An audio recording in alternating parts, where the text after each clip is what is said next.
안녕하세요.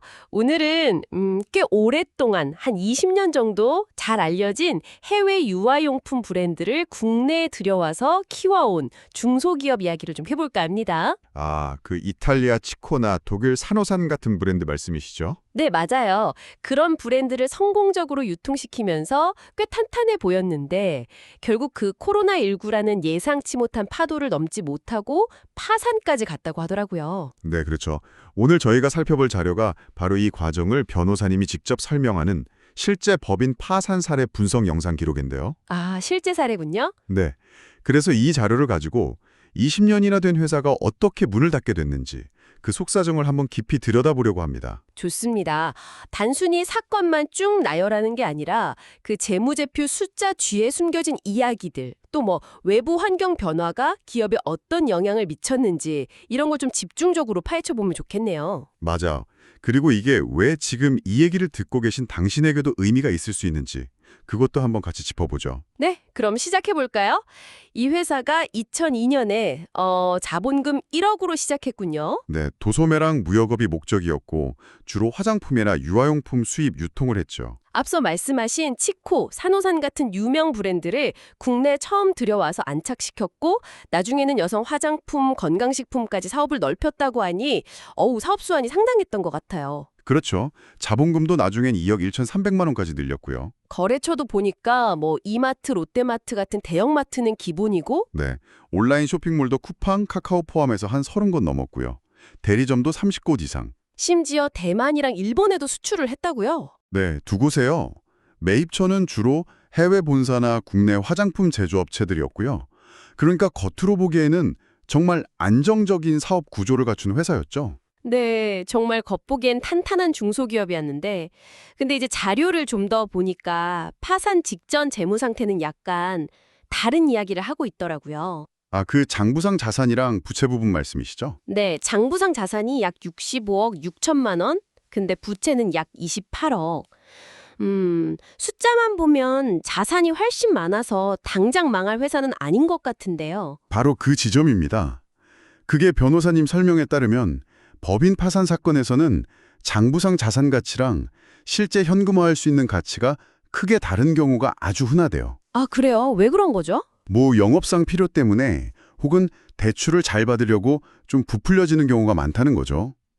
예를 들면 시간이 한참 지나서 가치가 떨어진 재고도 장부에는 그냥 원래 가격 비슷하게 남아있다거나 헐. 네, 또 실제로는 팔기 어려운 설비 같은 것들도 가치가 높게 잡혀있기도 하고요. 아니, 장부상 자산이 65억인데 실제 가치는 거의 없었다는 게 그게 말이 되나요? 이 회사 경우를 보면 유동자산이 한 30억 정도 됐는데 그중에 재고자산이 무려 28억 원이었어요. 28억이요. 거의 다 재고였네요. 네, 비유동자산도 한 34억 있었지만 특히 이 수입 유통업에서는 재고가 진짜 함정이거든요. 아, 장부에는 큰 자산처럼 보이지만 시장 상황이 확 바뀌거나 아니면 뭐 코로나 같은 외부 충격이 오면 이게 안 팔리잖아요. 그럼 고스란히 현금 흐름을 막는 애물단지가 되는 거죠. 그래서 실제 청산 가치는 거의 없었다. 이렇게 보는 게 맞습니다. 발목을 잡을 수도 있군요. 그럼 부채 28억 원은 대부분 금융기관 대출 같은 거였나요? 담보 없는? 네, 거의 다 무담보 채무였고요. 원래 담보로 잡혀있던 부동산, 그러니까 창고는 있었는데 그건 이미 파산 신청 전에 팔았다고 합니다. 아, 창고를 팔았군요. 네, 경기도에 있던 건데 한 23억 정도 가치였나 봐요. 그거 팔아서 근저당 잡힌 건 갚고 남은 돈이 한 1, 2억 정도 추정되는데 그것마저도 직원들 퇴직금 주고 뭐 그러면서 다 써버린 상태였죠. 그럼 진짜 회사를 살릴 현금이 바닥난 거네요. 그렇죠. 사실상 그런 상태였던 거죠. 재무 상태가 아주 좋진 않았어도 어떻게든 버티고 있었을 텐데 그럼 뭐가 진짜 결정적인 계기가 된 걸까요? 역시 팬데믹인가요? 네, 정확합니다. 2020년 3월 이후에 코로나19가 터지면서 매출이 그냥 급감을 해버린 거예요. 이게 결정타였죠. 당장 1억 3천만 원 정도 되는 수입 대금을 못 내게 되면서 연체가 발생하니까 은행 압박도 점점 심해졌고요. 버틸 수가 없었겠네요. 네. 물론 뭐 근본적으로 파고들면 이미 화장품이나 유아용품 시장 경쟁이 워낙 치열해지면서 회사 경쟁력이 조금씩 약화되고 있었던 것도 사실이에요. 근데 팬데믹이 거기에 그냥 쐐기를 박아버린 거죠. 대표이사가 개인 아파트까지 팔면서 막아보려고 했다던데 정말 안타깝네요. 그렇죠. 개인 자산까지 다 쏟아부었는데도 역부족이었던 겁니다.